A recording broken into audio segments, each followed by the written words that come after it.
तो मतलब गलतियां निकालते रहना, कमियां निकालते रहना, और ये ना मानना कि मेरा पति जो है परमेश्वर ने इसको मेरे घर का सिर बनाया है। हाँ, वो बातें होती हैं कि माहौल की वजह से या दुनियादारी की वजह से शैतान हमारी लाइफ को बिगाड़ देता है कि हमारी आपस में नहीं बनती है, या पति में कोई खामी आ जाती है, कोई ऐब होता है, हम जिसकी वजह से करते हैं ऐसा। लेकिन जब हमें परमेश्वर का वचन पता चल जाता है ना, तब हमें पेशेंस रखना है, क्योंकि प्रभु के वचन में लिखा हुआ है कि तू अपने चाल चलन से अपने हस्बैंड को बदल सकती है, लेकिन परमेश्वर ने कहा कि तू अपना जोर लगा के, ताकत लगा के या बोल के उसे नहीं बदल सकती, लेकिन तेरा चाल चलन उसे बदल देगा। और चाल चलन हमारा कैसा होता है? वो परमेश्वर के अकॉर्डिंग चलता है कि मुझे रिस्पेक्ट करनी है, मुझे झूठ नहीं बोलना, मुझे झगड़ा नहीं करना।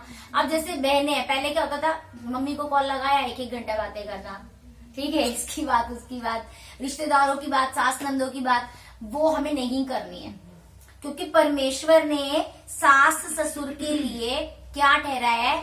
मम्मी और पापा शब्द ही यूज किया है, सास ससुर भी यूज नहीं किया, वो तो हम बोलते हैं। तो अगर हस्बैंड के माँ बाप, मेरे माँ बाप, और मेरे माँ बाप हस्बैंड के माँ बाप, तो वाइफ से एक्सपेक्ट करते हैं कि तू मेरे माँ बाप को अपना माँ बाप मान, लेकिन हस्बैंड मानने को तैयार नहीं है। ये कब होगा? अगर मेरे अंदर वचन आ गया, मैं तो विश्वास करती हूँ, तो मैं क्या करती हूँ, हस्बैंड के भी माँ बाप को अपना माँ बाप मान के उनकी रिस्पेक्ट करूंगी। लेकिन जब तक परमेश्वर का वचन मेरे पति के अंदर नहीं जाएगा, वो मेरे माँ बाप को अपना माँ बाप नहीं मानेंगे। मतलब सास ससुर की नजरों से देखेंगे, भाई जाऊंगा, अपनी इज्जत करवाऊंगा, खाऊंगा पीऊंगा, घर आ जाऊंगा। लेकिन कभी ये कहना, अब पति तो सोच रहा है कि मैं सास के पैर दबाऊं या मैं केयर करूं, लेकिन मेरी मम्मी को कभी फोन करके नहीं पूछा कि मम्मी आप ठीक हो, किसी चीज की जरूरत तो नहीं है। वैसे तो माँ बाप कभी नहीं मांगते है ना, माँ बाप कभी नहीं मांगते हमारे, लेकिन इसलिए वचन में क्या बोला है कि हस्बैंड वाइफ दोनों एक दूसरे के पार्टनर हैं, ना कि वो बीवी पति पैर की जूती, वो सारी चीजें नहीं, वो हमारे द्वारा बनाई गई चीज है। इसलिए वचन में क्या बोला है? एक दूसरे की अधीनता में रहना, एक दूसरे की केयर करनी, एक दूसरे से प्रेम करना। क्योंकि जो हस्बैंड अपनी वाइफ की डिसरिस्पेक्ट करता है, इनडायरेक्टली वो अपने आप को ही नंगा करता है, अपने आप को ही खोल के दिखा देता है कि देख लो मेरी लाइफ ऐसी चल रही है। ये लोगों को पता नहीं है ना। और जो वाइफ दूसरों को, परमेश्वर ने हमें रानी बनाया है कि नौकरानी बनाया है? रानी बनाया है ना।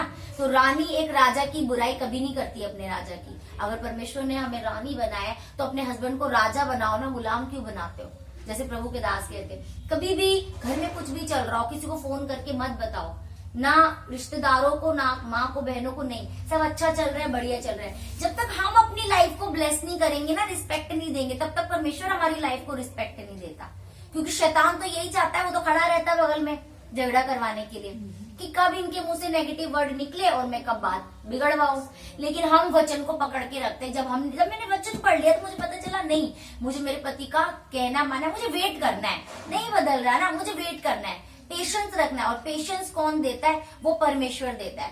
प्रभु ने कहा कि मेरी इच्छा के बिना मेरे राज्य में कोई आ भी नहीं सकता, लेकिन उसकी इच्छा से अगर आए हैं ना, तो उसकी इच्छा से वो बदलेगा भी।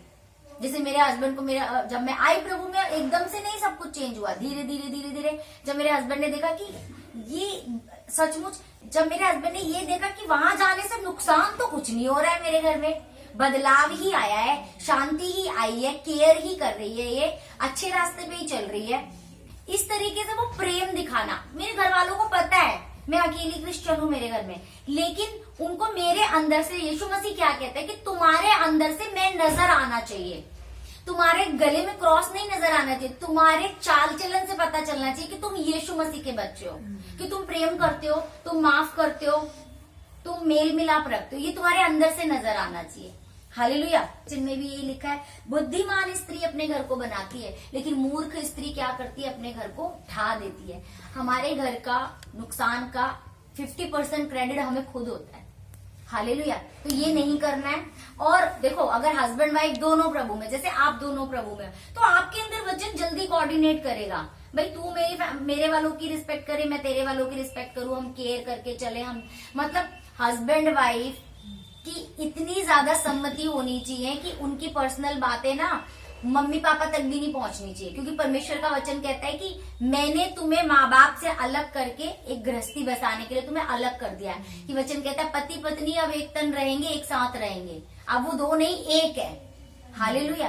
तो अगर हम एक हैं तो हमारी बातें अब, क्योंकि वाइफ की भी ये आदत होती है और हस्बैंड की भी ये आदत होती है कि अपनी जो बातें हैं, तुमने जो अकेले में प्लानिंग की है अपने फ्यूचर की, वो तुम कैसे अपने माँ बाप को या अपने फ्रेंड को बता सकते हो कि हमने हस्बैंड वाइफ ने ये डिसाइड किया है ना। और हस्बैंड वाइफ एक दूसरे को नीचा दिखाते हैं कई बार कि बच्चे को कुछ कहना है, जैसे हमारे प्रभु के दास है, पापा जी है, तो अगर प्रभु की दासी ने कुछ बोला है ना कि आप प्रार्थना करो या आज फास्टिंग करोगे या तुम्हें ये पढ़ना है, पढ़ाई, कुछ भी केयर वाली बात बोलिए, तो बच्चे जाके पापा को बोलेंगे पापा मम्मा ये करने को कह रही है। तो पापा ये नहीं कहते कैसे बोल रही है, क्यों बोल रही है, मैं मना करता हूँ, नहीं करना है, ऐसे नहीं बोलते। उन्होंने बोला, मम्मा ने बोला है तो करो। और अगर पापा ने कुछ बोला है, मम्मी के पास जाएंगे, मम्मी पापा ऐसा बोल रहे हैं, तो मम्मी कहती पापा ने बोला है तो करो। इसका मतलब क्या है कि हस्बैंड वाइफ दोनों की बात को वो रिस्पेक्ट दे रहे हैं। हाँ, अगर तुम्हें पसंद नहीं आ रहा है तो तुम बाद में बात कर लो कि तू ये ठीक नहीं है, ये चेंज कर दे, लेकिन बच्चों के सामने मत दिखाओ कि तुम बच्चों को इम्पोर्टेंस दे रहे हो। बच्चों को प्यार करो, केयर करो, क्योंकि हमारी मैरिटल लाइफ से ही तो हमारे बच्चे सीखेंगे, है ना। ये बहुत जरूरी है। तो ये बातें हमें अपने अंदर रखनी है। हाँ, बहुत सारी चीजें हैं हम नहीं भुला पाते, हम माफ नहीं कर पाते, उसके लिए ग्रेस परमेश्वर से मांगनी है कि परमेश्वर मैं इसको नहीं माफ कर पा रही, मैं ये बात नहीं भुला पा रही, या मेरे हस्बैंड ने या वाइफ ने मुझे ये तकलीफ दी है, मैं नहीं भुला पा रही। तो पवित्र आत्मा वो आपके अंदर से निकालेगा। रोज रोज रोज रोज प्रार्थना में रखो, माफ करने की ताकत भी परमेश्वर देगा। हम नहीं माफ कर सकते, क्योंकि मैं माफ करती थी, इधर प्रार्थना में माफ करती थी, सब चीजें माफ कर दी, प्रभु मैं अपने सताने वालों को माफ करती हूँ, फिर 2 घंटे बाद ही झगड़ा शुरू हो जाता था। तो माफ सिर्फ प्रार्थना में नहीं करना, माफ दिल से करना है, बिल्कुल करना है कि हमारे सामने हमारा आ जाए ना दुश्मन, तब भी मुझे कोई फर्क नहीं पड़ने वाला, नॉर्मल रहना है, प्रेम निकलना है अंदर से। वो कब होगा? वो परमेश्वर की आत्मा के द्वारा होगा। तो यीशु मसीह कल आज युगानुयुग एक समान है। ये एक प्रैक्टिकल किताब है। ये ऐसा नहीं है कि 2000 साल पहले लिखी है तो पुरानी बात है, नहीं, ये आज भी होता है। क्या ये वचन आज हमारी लाइफ में फुलफिल नहीं हो रहा कि एक बुद्धिमान स्त्री अपने घर को बनाती है, संवारती है?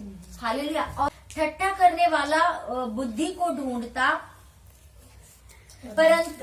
परंतु नहीं पाता, परंतु समझ वाले को ज्ञान सहज से मिलता है। जो ठट्ठा करने वाला होगा या जो हंसी में उड़ाने वाला होगा या जो इग्नोर करने वाला होगा या परमेश्वर की बात को छोटा समझने वाला होगा, जो अपनी संसारिक ज्ञान पे, जो हमने फिजिकली दुनिया से लिया है एजुकेशन, उस पर ज्यादा बिलीव करेगा, मेरी ताकत, मेरी बुद्धि, मेरा टैलेंट, तो वैसा बंदा क्या बोल रहा है कि बुद्धि को ढूंढता तो है लेकिन पाता नहीं है।